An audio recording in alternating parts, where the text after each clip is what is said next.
Welcome to Hardwood Handicappers with Zach Cohen, right here on VSiN, the Sports Betting Network. Welcome back to Hardwood Handicappers. It's a Friday episode of the podcast. I'm Zachary Cohen, VSiN.com senior editor.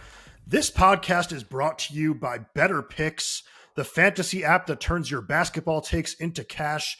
Download the Better app and use code VSiNPOD to get $10 free, no deposit required. That's VSiNPOD, VSINPOD. There's a link in the description on YouTube if that's where you're watching us. It's been a good week of action in the NBA. I'm excited to have the podcast back. This is a Friday night edition. We have some NBA Cup action tonight. It's very exciting.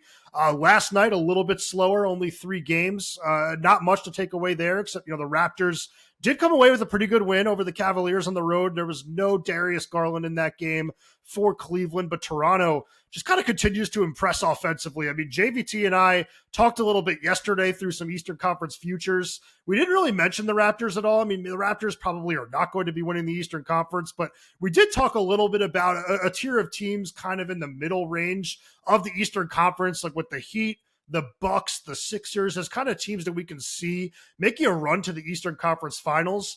I would say that Toronto is really not that far off from being in that group.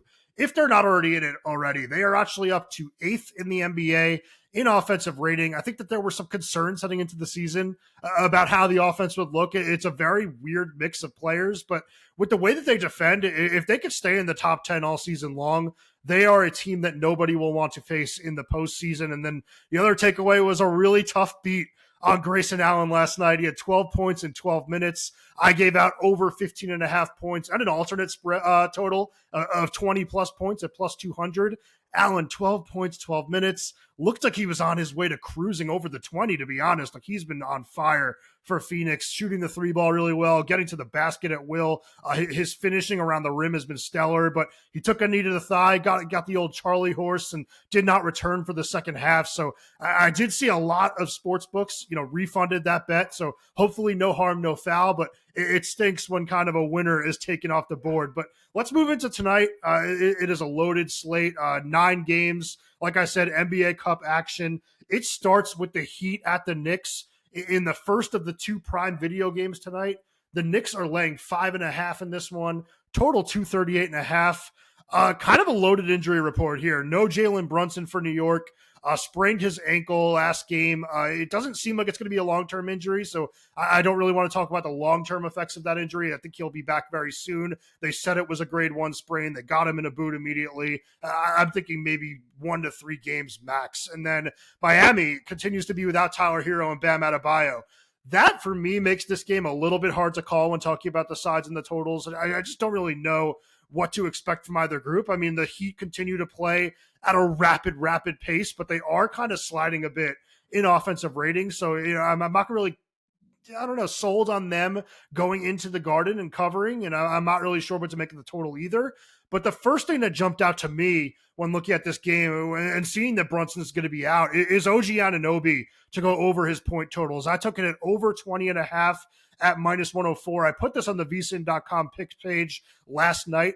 Also played an alternate of 25 plus at plus 225.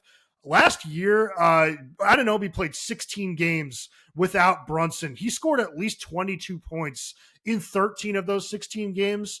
Also scored 25 plus points in 6 of those games. So I know this is a different Knicks team. The offense is a lot different under Mike Brown, but I do think that they're going to need some players to step up without Brunson. Anunoby kind of feels like the natural fit after what we saw last season. Game number 2 tonight. Let's go to the Nets at the Magic, another game at 7 p.m. Eastern. This is a game where the Magic are laying 13.5, total 233.5. Very big point spread, but Orlando under Jamal Mosley, 11-4 against the spread as favorites of 10 plus, 4-1 against the spread as home favorites of 12.5 to 18. They are very comfortable kind of covering these big numbers. And the Nets are 17-20-3 against the spread as road underdogs of 10 plus under Jordi Fernandez. That was a lot to do with what they did last season too. And that the record isn't terrible, still a losing record, but last year's team was way feistier than this year's Brooklyn team. So I do think that the Nets are kind of in bad shape looking at tonight. I don't know if I want to lay it.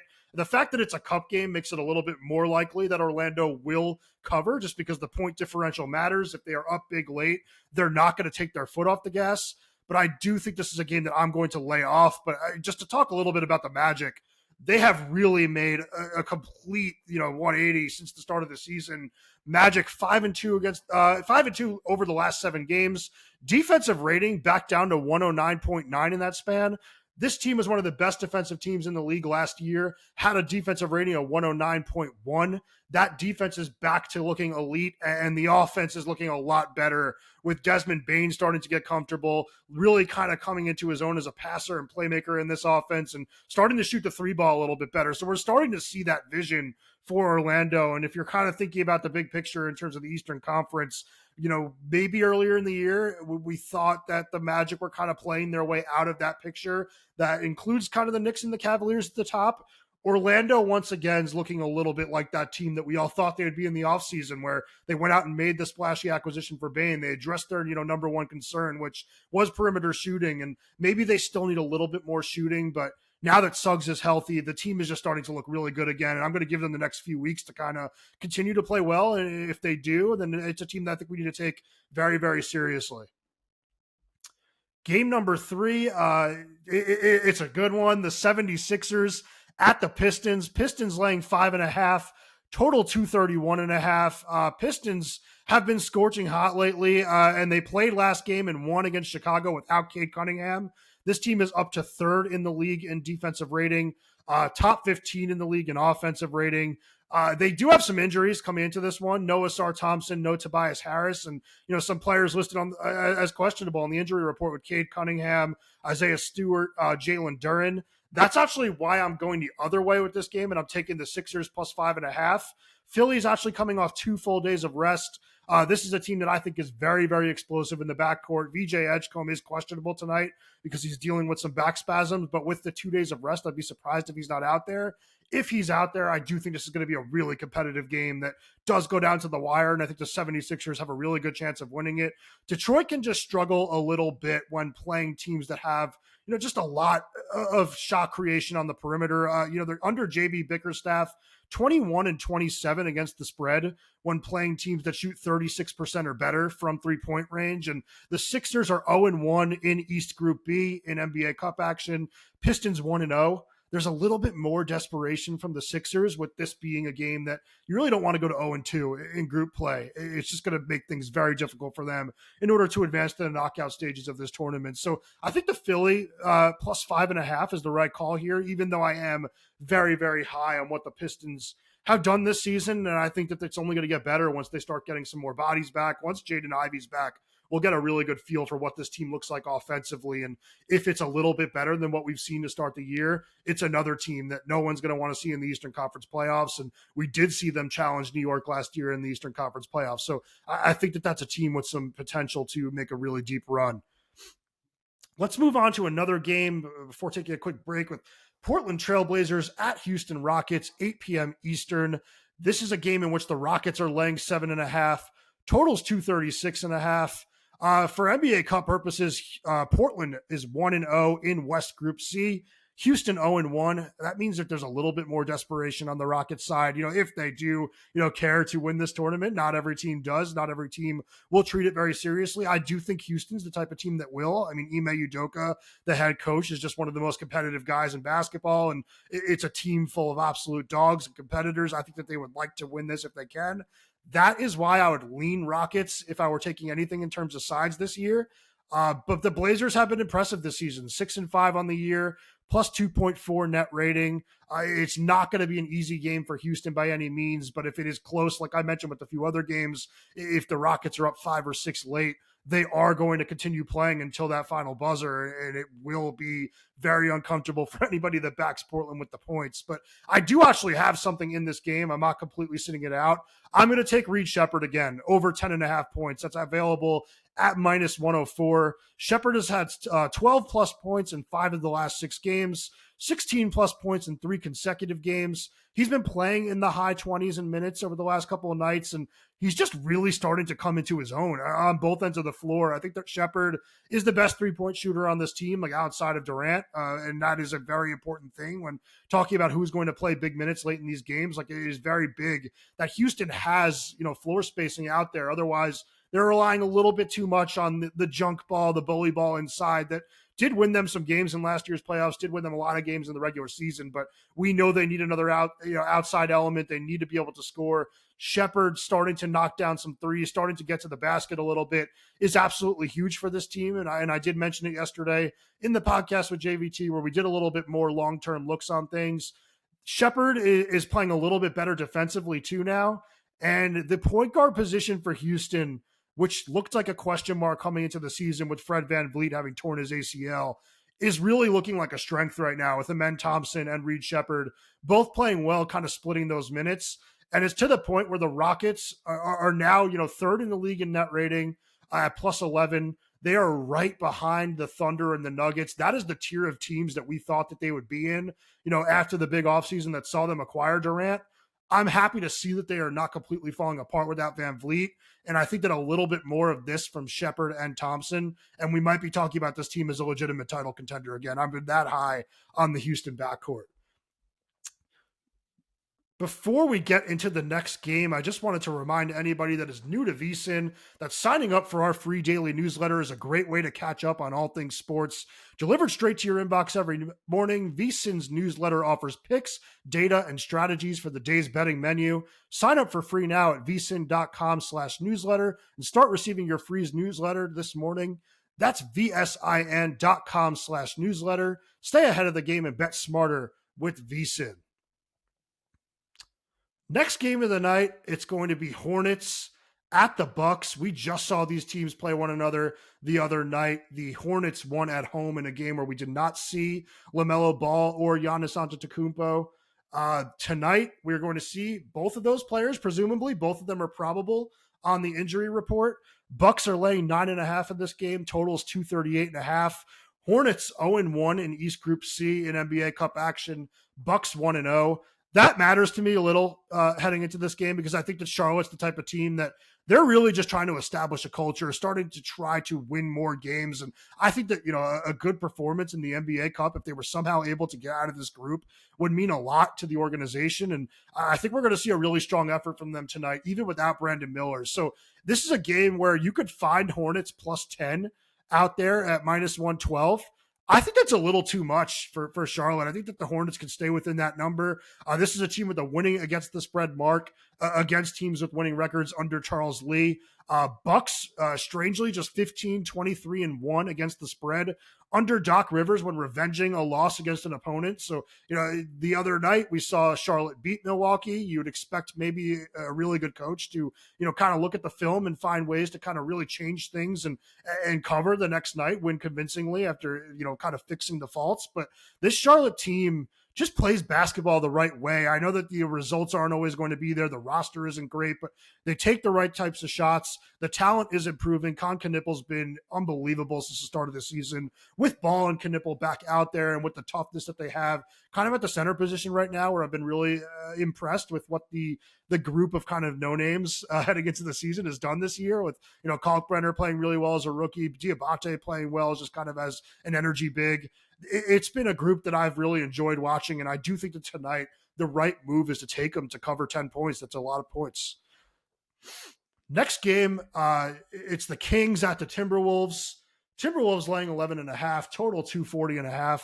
I wish I had a little bit more here. I've had a really bad read on the Kings, whether that's betting against them or that's betting on them. It's a team that really just does not have much of an identity right now. They're not playing as tough as Coach Doug Christie wants them to. They're not as good offensively as you would think that they would need to be with the kind of firepower they have on that roster. And we're starting to hear all types of things about, trade rumors with, teams being interested in Domantas Sabonis. I think that they're going to look to try to get rid of Levine. I don't know if they're going to find any takers there. The contract's rough, but yeah, it's just a game that's very difficult for me. I mean, I would normally say Minnesota wins this game and wins this game big because it is cup play. The teams that win with bigger spreads tend to win really big. And that's why like alternate spreads on nights like tonight are usually a good way to go. But the Timberwolves won their first game by 40 points. I'm not sure they're going to feel that need to go out and win this one by 100 or whatever. So the only thing I'll add is Opta AI, our player prop projections, which are available to VSiN Pro subscribers at VSiN.com. They did have a pretty sizable edge to Russell Westbrook's under on points in this game. That totals 15.5. They have him going for 12.21. That was one of the bigger edges of the night, so I wrote that one down. Those prop projections are awesome. If you're not a VSiN Pro, they're worth it alone, so you might want to take a look at our introductory offer, $9.99 for your first month. You get like 50 to 75 player prop projections every night, whether you want to take those blindly and just jump on the ones with the biggest margins. That's been a good strategy so far, especially when looking at NFL. They do some NFL player props for us, but I also like it when I have, leans on player props and I want to see what they have. If they agree with me, I usually feel pretty good about the way things are going. Next game I want to look at, it's Lakers at Pelicans at 8 p.m. Eastern.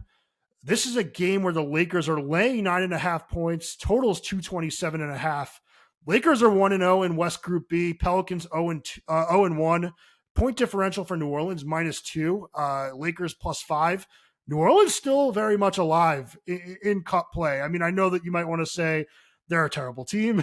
They're not going to find a way to get out of the group. That might be true. But, these types of teams, these bad teams, might view the NBA Cup as a way to just kind of play meaningful games.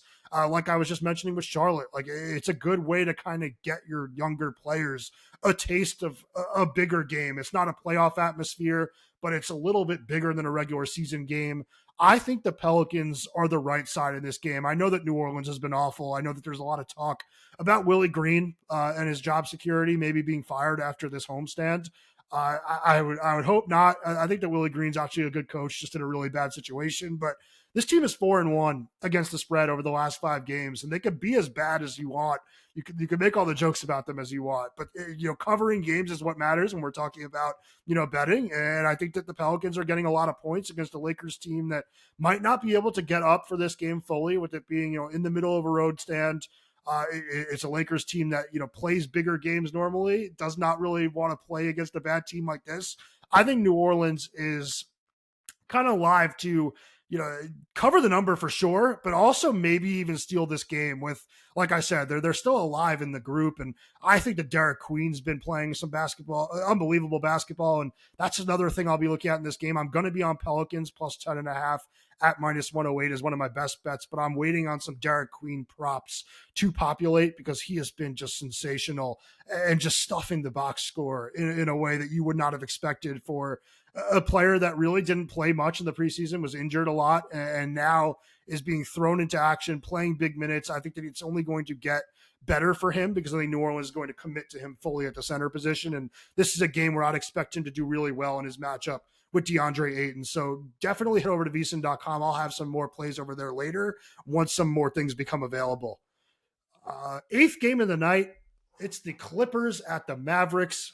8:30 p.m. Eastern. Clippers laying 2.5, total 219.5. A lot of players on the injury report again here. Kawhi Leonard continues to be out for Los Angeles. Part of the reason they are struggling. For Dallas, you have AD, Derek Lively, and PJ Washington all listed as questionable. Clippers have lost 6 straight coming into this game. Mavericks have lost 6 of 7. Both of these teams really struggling. Something's going to have to give. One of these teams is going to get back in the win column. I don't really have a play here. I would lean Clippers and the under. I think the Clippers should be able to cover this short spread. I just don't trust them at all right now. And then the total of 220, the under feels like the right call for me there too, just because the Mavericks, for as bad as they have been offensively, and they have been one of the worst teams in the league offensively, they are one of the top 5 teams in the league defensively. And this Clippers team, it's been a little shaky defensively, especially when looking at the players on the roster, but it is a defensive-minded group. It is a defensive-minded starting 5 where you're talking about guys like Derek Jones Jr. and Chris Dunn and Ivica Zubac. I think that this is going to be an ugly-looking game where the offenses kind of have a hard time getting going. I'm not going to take anything here, but yeah, Clippers -2.5, under 220 would be the leans. Last game of the night, and this is definitely the game of the night, It's the Golden State Warriors at the San Antonio Spurs once again this week, 9:30 p.m. Eastern tip-off time. This is the second game of that Prime Video doubleheader. Spurs 2.5-point favorites, total 235.5. We just saw these teams play in San Antonio, and the Warriors won 125-120. Steph Curry scored 46 points in that game. Jimmy Butler had 28. I think that what we saw in that last game is going to be very difficult for Golden State to replicate. That's a game that, if you remember from the last podcast, I had Steph Curry to go over 23.5 points, and I did say that I thought, the Warriors had a really good shot at getting back in the win column in that game. But beating the same team twice in a row and doing it in their building, especially when it's a very good team, is very hard to envision, especially when, you got Curry and Butler combining for 74 points last game. I don't think we're going to see anything close to that again. And I do think that San Antonio is a team that's taking this cup way more seriously than Golden State. I mean, Golden State lost that last game by 25 points when they played the Nuggets in cup action. Steph Curry did not play. They're now 0-1 in West Group C, point differential of -25. It's going to be very difficult for them to kind of get back into this. They're just going to be viewing this as a regular season game that they badly want to win, especially because they were struggling a little bit before facing the Spurs the other night. But for San Antonio, you're 1-0 in the group, plus 11 point differential. I think that you want to get Wemby on a big stage as often as possible. We kind of saw it last time as well. I think that the Spurs badly want to win this one, both because it's payback for what we saw last time and because I think that the NBA Cup means a lot to these younger teams. Before we do some best bets recaps, let's talk about better picks again. If you're breaking down usage rates, defensive matchups, and pace, put that analysis to work on better picks. Pick more or less on player points, assists, and rebounds, and track the action in real time. Use code VSiNPOD for $10 free, no deposit required. And with 1,000 times multipliers, 2 sharp reads can turn into real payouts. Basketball just got better. Download better and use code VSiNPOD. That's BETR and code VSiNPOD, VSINPOD. That link is in the description, as I mentioned. So recapping these best bets for tonight, it's a lot. I have a lot. It's a big slate. It's an NBA Cup night. I just ran through the card and I absolutely loved it. 76ers plus 5.5, -110 versus the Pistons. OG Anunoby over 20.5 points, -104 versus the Heat. Also put a quarter unit on Anunoby to score 25 plus at plus 225. Pelicans plus 10.5, -108 against the Lakers. Hornets plus 10, -112 against the Bucks. And then Reed Sheppard over 10.5 points, -104 against the Blazers. And Spurs money line is the way I took them against the Warriors at -141. We will not be doing shows Saturday and Sunday. It is a Friday edition, reminding you. We will be back on Monday. We're going to be doing this every Monday to Friday, but you will not be left without my picks. If you enjoy my handicapping, head over to VSiN.com. I will be doing some sides. I'll be doing some player props over the weekend. They're a little bit shorter on Saturdays and Sundays because, I have a kid now. I got to do some things with her. But I do post picks daily to the website. So, yeah, head over to VSiN.com if you're looking for NBA picks tomorrow and Sunday. And definitely come back and check us out for some more Hardwood Handicappers on Monday.